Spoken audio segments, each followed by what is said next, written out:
കരച്ചിലങ്ങ് തുടങ്ങാനുണ്ട്. എൻ്റെ ദൈവമേ, ആ കരച്ചിൽ തുടങ്ങിയിട്ടുണ്ടെങ്കിലോ അവർക്ക് കരയുമുണ്ട്, നല്ല സുഖമാണ്. ഫാന്റാസ്റ്റിക്. കണ്ണെന്ന് ഒരു തുള്ളി കണ്ണുനീര് പോലും വരാത്ത കരച്ചിൽ. നമ്മൾ ഒരു എക്സാം എഴുതാനിരിക്കുന്ന സമയത്തോ അല്ലെങ്കിൽ എന്തെങ്കിലും ഒരു കാര്യം ചെയ്യേണ്ട സമയത്തോ നമ്മുടെ പെന്നവർക്ക് വേണ്ടി വരും, നമ്മുടെ പുസ്തകങ്ങൾക്ക് വേണ്ടി വരും. ഇപ്പം ഞാൻ വന്നത് വീണ്ടും നിങ്ങളെടുത്ത് എനിക്ക് കുറച്ച് കാര്യങ്ങൾ ഇങ്ങനെ ഉള്ളു തുറന്ന് സംസാരിക്കണമെന്നുണ്ട്. നമുക്ക് ചില കാര്യങ്ങൾ ഇതുപോലെ ഉള്ളു തുറന്ന് സംസാരിച്ച് കഴിഞ്ഞാൽ നമ്മൾ ഫ്രീ ആകും. അതുപോലെ എനിക്ക് യൂട്യൂബിൽ എൻ്റെ മനസ്സിലുള്ള ചില കാര്യങ്ങൾ സംസാരിച്ചപ്പോൾ കുറേ കമൻസൊക്കെ വന്നപ്പോൾ എനിക്ക് തോന്നിയിട്ടുണ്ട്, എനിക്ക് മാത്രമല്ലല്ലോ ഇങ്ങനെ, എല്ലാവർക്കും ഉണ്ടല്ലോ. അത് കേൾക്കുമ്പോൾ നമുക്കൊരു ചെറിയ സമാധാനം അല്ലേ. അപ്പോൾ അതിനും വേണ്ടി കൂടിയാണ് ഞാനിപ്പോൾ എൻ്റെ ഉള്ളിലുള്ള ചില കാര്യങ്ങൾ എക്സ്പ്രസ് ചെയ്യുന്നത്. ചില വീഡിയോസ് കാണുമ്പോൾ നമുക്ക് തന്നെ തോന്നും, അയ്യോ ഞാൻ പറയാൻ വിചാരിച്ച കാര്യമാണല്ലോ ഇതാണല്ലോ എൻ്റെ അവസ്ഥ, അല്ലെങ്കിൽ ഇതിൽ കൂടെയൊക്കെയാണല്ലോ ഞാനും കടന്നു പോകുന്നത്, പക്ഷെ എനിക്കിത് പറയാൻ അറിയാഞ്ഞിട്ടല്ലേ എന്നൊക്കെ തോന്നുന്ന ചില കാര്യങ്ങളുണ്ടാവും. അതുപോലെ എനിക്ക് റിലേറ്റ് ചെയ്യുന്ന ഒരു വീഡിയോ ഞാൻ കണ്ടു. ആ വീഡിയോ എന്താണെന്ന് ഞാൻ നിങ്ങൾക്കൊന്ന് കാണിച്ചു തരാം. No one talks about the toddler mother, how difficult it is. I'm very overstimulated today. At 2 years old, he won't leave me for a minute. Separation anxiety is hitting him so hard and I can't go to the washroom. I can't cook. Constantly that sound of Mama Godi, Mama Godi, Mama Godi is constantly running in my head. അപ്പോൾ ഇതാണ് ആ video. ഇത് കാണുമ്പോൾ ചില ആൾക്കാർക്കെങ്കിലും തോന്നും, അയ്യോ ഇതെന്ത് ഇങ്ങനെ പറയുന്നേ, കുട്ടിയോട് സ്നേഹമില്ലേ, ഒരു കുട്ടിയൊക്കെ ആയിക്കഴിഞ്ഞാൽ ഇങ്ങനെയൊക്കെ അല്ലേ എന്നൊക്കെ നമ്മളെ ജഡ്ജ് ചെയ്യും. ഇങ്ങനെ ജഡ്ജ് ചെയ്യുന്നത് പേടിച്ചിട്ട് നമ്മുടെ ഉള്ളിലുള്ള ഇങ്ങനത്തെ ചില കാര്യങ്ങൾ ആരോടും എക്സ്പ്രസ് ചെയ്യാതെ ഒന്ന് കരയുക പോലും ചെയ്യാതെ ജീവിക്കുന്ന ആൾക്കാരുണ്ട്. എനിക്ക് ഇങ്ങനത്തെയൊക്കെ ഫീലിങ്സ് എനിക്കുണ്ടായിരുന്നു. പക്ഷേ ഇതൊക്കെ എങ്ങനെയാണ് ഒരാളുടെ അടുത്ത് പറഞ്ഞാൽ അവർ നമ്മളെ ജഡ്ജ് ചെയ്യുമല്ലോ, അല്ലെങ്കിൽ അവർ നമ്മുടെ അടുത്ത് പറയുമല്ലോ, അല്ലെങ്കിൽ അവർ വിചാരിക്കുമല്ലോ നമുക്ക് നമ്മുടെ കുഞ്ഞിനോട് ഇഷ്ടമില്ലാഞ്ഞിട്ടാണ്, അങ്ങനെയൊക്കെ വിചാരിക്കുമല്ലോ എന്നുള്ള ഒരു ചിന്തയിൽ ഇതൊക്കെ ഒരു ഡയറിയിൽ എഴുതി തീർത്ത് അങ്ങനെയൊക്കെ നിന്നൊരാളായിരുന്നു ഞാൻ. പിന്നെ ഞാൻ തന്നെ ചിന്തിക്കും, അയ്യോ ഞാൻ അങ്ങനെ ചിന്തിക്കാൻ പാടില്ല, അങ്ങനെ ചിന്തിച്ചാൽ എൻ്റെ കുഞ്ഞിനോട് എനിക്ക് ഇഷ്ടമില്ല എന്നാണല്ലോ അതിനർത്ഥം എന്നൊക്കെ ഞാനും ചിന്തിച്ചിട്ടുണ്ട്. എന്നിട്ടൊക്കെ ഞാൻ ഇങ്ങനത്തെ ചില കാര്യങ്ങളൊക്കെ അങ്ങ് വിഴുങ്ങിക്കളഞ്ഞിട്ടുണ്ട്. കരയാൻ പോലും നമുക്ക് പറ്റില്ല. നമ്മൾ ഇങ്ങനത്തെ ഒരു വിഷയത്തിൽ കരയുന്ന സമയത്ത് നമ്മൾ ചിന്തിക്കും, അയ്യോ ഇങ്ങനത്തെ ഒരു വിഷയത്തിൽ കരയാൻ പാടുണ്ടോ, അതിൻ്റെ അർത്ഥം നമുക്ക് നമ്മുടെ കുഞ്ഞിനെ ഇഷ്ടമല്ല എന്നല്ലേ. ഇങ്ങനെയൊക്കെ അങ്ങനെ ചിന്തിക്കുന്ന ആൾക്കാർ ഇനിയുണ്ടെങ്കിൽ എൻ്റെ വീഡിയോ കാണുന്നുണ്ടെങ്കിൽ അവരോടാണ് ഞാൻ പറയുന്നത്, അങ്ങനെയൊന്നും ചിന്തിക്കരുത്. ഇത് എല്ലാവർക്കും ഉള്ളൊരു സംഭവമാണ്. അതെനിക്ക് മനസ്സിലായത് ഈ ഒരു വീഡിയോ കണ്ടപ്പോഴാണ്. അതിൽ ആ കുട്ടി കരയുന്നില്ലേ, കരഞ്ഞു മെഴുകുന്നില്ലേ, സെയിം അവസ്ഥ എൻ്റെ ഉള്ളിൽ നടന്നിട്ടുണ്ട്. പക്ഷെ അതെനിക്ക് എക്സ്പ്രസ് ചെയ്യാൻ പറ്റിയിട്ടുണ്ടായിരുന്നില്ല. ഞാൻ പറഞ്ഞല്ലോ, അങ്ങനെ എക്സ്പ്രസ് ചെയ്യണമെന്ന് വിചാരിക്കുമ്പോൾ എൻ്റെ ഉള്ളിൽ നിന്ന് തന്നെ ഒരാൾ പറയും, അയ്യോ അങ്ങനെ ചെയ്യരുത്, ഇത് മോശമാണ്. പക്ഷെ കരയാൻ വന്നാൽ കരയുക. ഇങ്ങനത്തെ ഒരു വിഷയം ഒരാളടുത്ത് സംസാരിച്ച് കരയാൻ വന്നാൽ നമ്മളെ ജഡ്ജ് ചെയ്യാത്ത ഒരാളടുത്ത് നമ്മൾ കരയുക. ഇനി അങ്ങനെ ഒന്നും പറ്റില്ലേ, ഇങ്ങനൊരു വീഡിയോ ഇടുക, അപ്പം ജഡ്ജ് ചെയ്യാത്തൊരു 5 പേരെങ്കിലും നമുക്ക് കമൻ്റായിട്ട് എഴുതും.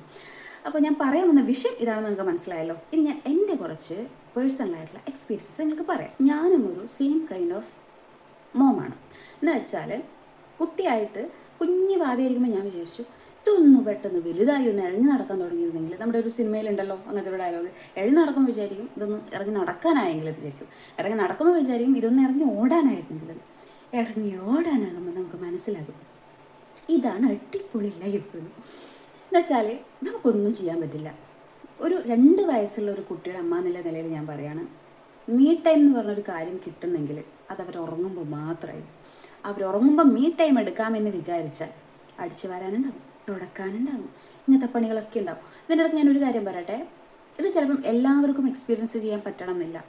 ഒരു കുഞ്ഞും ഭർത്താവും ഞാനും മാത്രം ഒറ്റയ്ക്ക് നിൽക്കുന്ന ഒരു വീടാണെങ്കിൽ 100% നിങ്ങൾക്ക് ഇത് റിലേറ്റ് ചെയ്യാൻ പറ്റും. ഇപ്പം ഞാൻ നമ്മുടെ പ്രയോറിറ്റീസും കാര്യങ്ങളൊക്കെ മാറുന്നതിൻ്റെ ഭാഗമായിട്ട് ഇപ്പം എനിക്ക് 2 ദിവസം അല്ലെങ്കിൽ 3 ദിവസം കൊണ്ട് ബെഡ്ഷീറ്റ് മാറ്റി വിരിച്ചില്ലെങ്കിൽ, അല്ലെങ്കിൽ നമ്മൾ കിടക്കുന്ന റൂം ഡെയിലി ക്ലീൻ ചെയ്തില്ലെങ്കിൽ എനിക്ക് ഭയങ്കര ഒരു ഗിൽട്ട് ഫീലാണ്. അയ്യോ ഞാൻ അവൻ്റെ കാര്യം നന്നായിട്ട് നോക്കുന്നില്ലേ, ഇപ്പോൾ എന്തെങ്കിലും പൊടി കാര്യങ്ങളൊക്കെ വന്ന് അവന് റാഷസ് കാര്യങ്ങളൊക്കെ വരുമോ, അവനെന്തെങ്കിലും ഉറക്കം കംഫർട്ടബിൾ അല്ലാണ്ട് വരുമോ, ഇങ്ങനെ ഷീറ്റ് മാറ്റി വിരിക്കാതിരുന്ന ഈ ഒരു ടെൻഷനാണ് എനിക്ക്.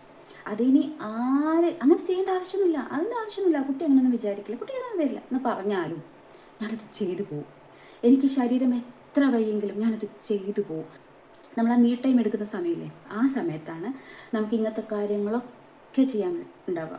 ഇങ്ങനെ എന്താ പറയുക, അവരുറങ്ങുന്ന ആ ഒരു സമയം എന്ന് പറഞ്ഞു കഴിഞ്ഞാൽ നമുക്ക് ഈ അറ്റം മുതൽ ആ അറ്റം വരെ ഓടി തീർക്കേണ്ട സകലമായ പടികളുണ്ടാവും. ഞാൻ എൻ്റെ ഒരു ഡെയിലി റൂട്ടീൻ പറയാം, ഇപ്പോഴത്തെ ഒരു ഡെയിലി റൂട്ടീൻ പറയാം. അതെന്തുകൊണ്ടാണ് ഇങ്ങനെ ആയതെന്ന് ഞാൻ പറയാം.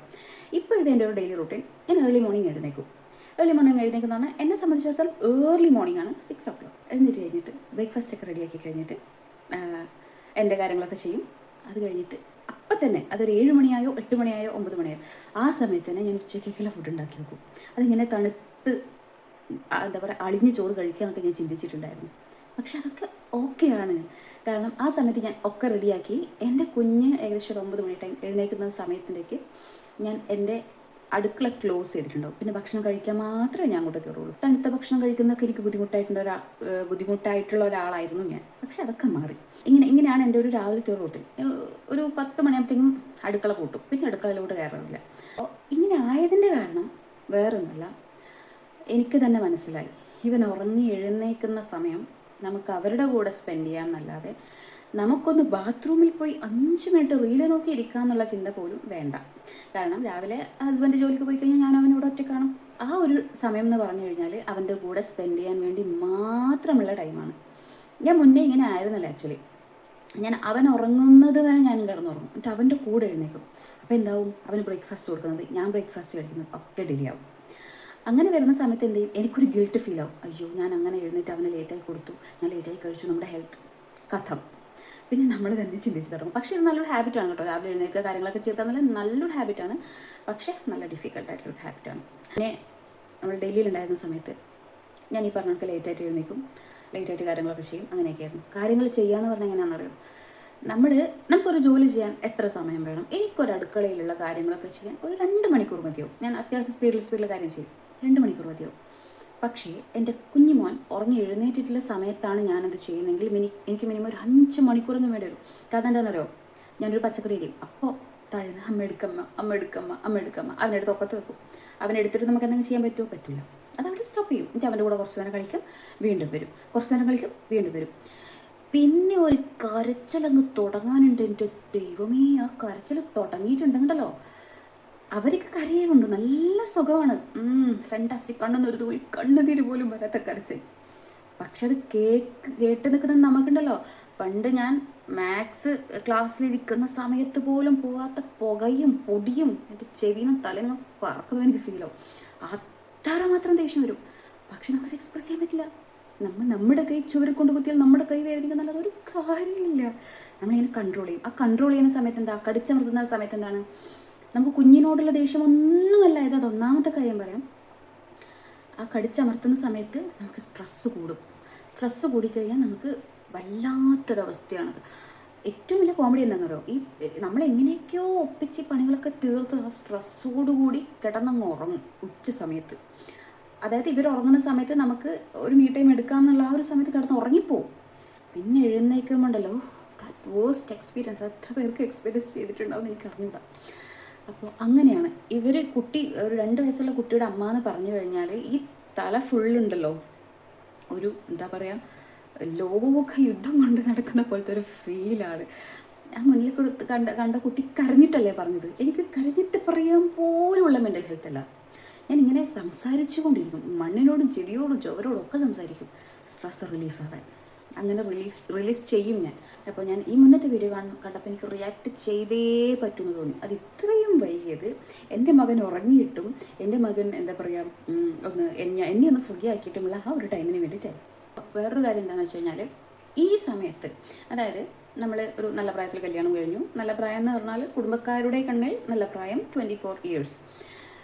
ആ പ്രായത്തിൽ കല്യാണം കഴിഞ്ഞ് അതിനേക്കാൾ നല്ല പ്രായത്തിൽ എന്താ പറയുക ഒരു ബേബിയൊക്കെ കിട്ടി സെറ്റായി, എല്ലാവരും പുറമേ കാണുന്നവർ വാവ് സെറ്റായി അവൾ കല്യാണം കഴിഞ്ഞു, കുട്ടിയായി, പുറത്തൊക്കെ നിൽക്കുന്നു, നല്ല ലൈഫ് അങ്ങനെ വിചാരിക്കും. പക്ഷേ ഈ കരിയർ എന്ന് പറഞ്ഞ സാധനം ഇടയ്ക്ക് വെച്ച് കട്ട് ചെയ്തിട്ട് ഇതിലേക്ക് ഇറങ്ങിത്തിരിക്കുന്ന ഒരു നല്ലൊരു കരിയർ വേണമെന്ന് ആഗ്രഹിക്കുന്ന ഒരാളെ സംബന്ധിച്ചിടത്തോളം ഉണ്ടല്ലോ, ഒരു എന്താ വാക്കുകളില്ല എനിക്ക്.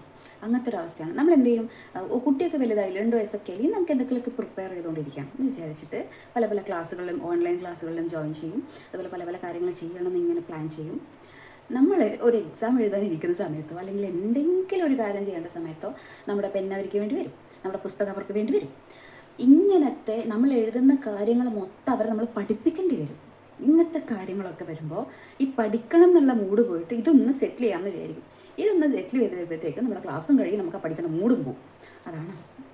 അപ്പോൾ ഇത് എനിക്കറിയാം, ഇത് എനിക്കെന്നല്ല, ഇത് എല്ലാവർക്കും ഈ ഒരു എൻ്റെ പോലത്തെ ഈ ഒരു സ്റ്റേജിലോട്ട് കിടന്നത് എല്ലാവരും എക്സ്പീരിയൻസ് ചെയ്യുന്നൊരു സംഭവം തന്നെയാണ് ഇത്. എനിക്കത് ഉറപ്പാണ്. കാരണം ആ കുട്ടി പറയുമ്പോൾ ഞാൻ വിചാരിച്ചെന്തോ, ദൈവമേ ഇത് ഞാൻ പറയുന്നത് എൻ്റെ വാക്കുകൾ, ഇത് എൻ്റെ വോയിസ് ആണല്ലോ, ഇങ്ങനെ ഞാൻ വിചാരിച്ചത്. ഇതാണ് ഒരു 2 വയസ്സുള്ള കുട്ടിയുടെ അമ്മ കരിയർ ബിൽഡ് ചെയ്യണമെന്ന് വിചാരിക്കുമ്പോഴും അല്ല ഗ്രാൻഡ് പാരൻസ് ഒന്നും അടുത്തില്ലാതെ ഒറ്റയ്ക്ക് ഇവരെ നോക്കുമ്പോഴുള്ള സംഭവം.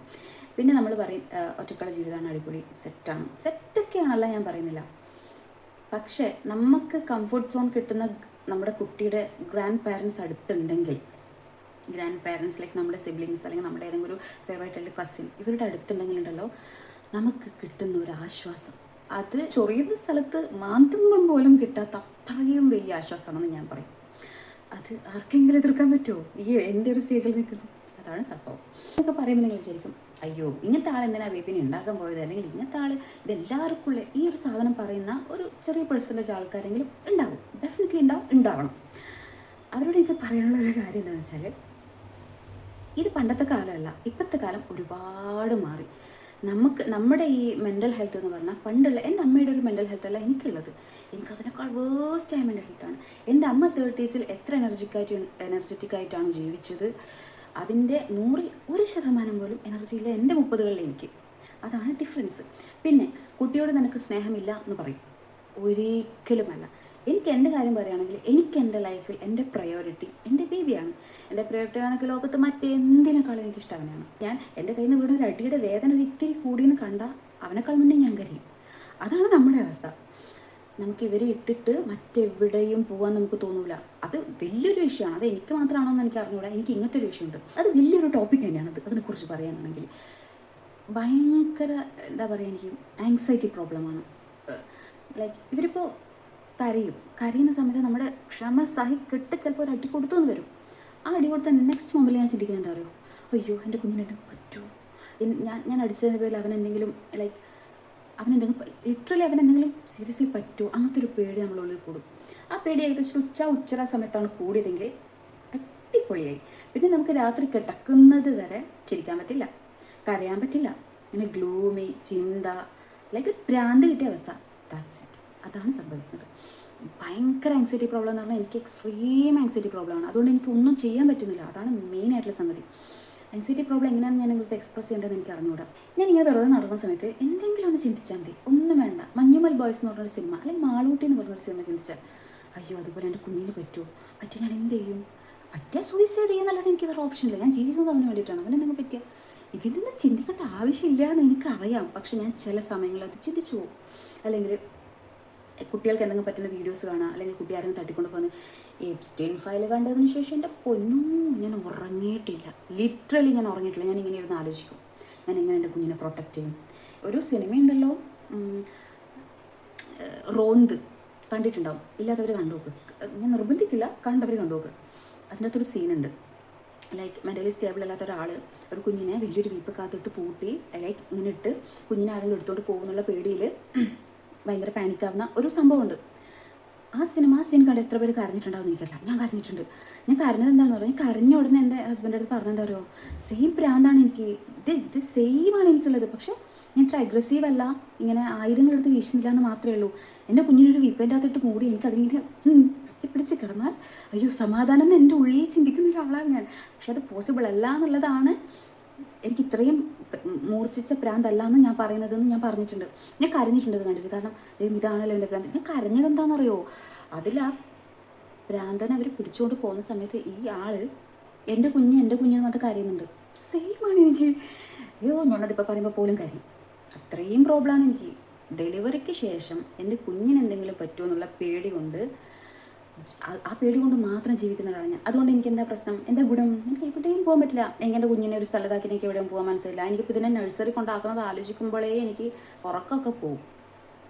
അങ്ങനത്തെ ഒരു അവസ്ഥയാണ്.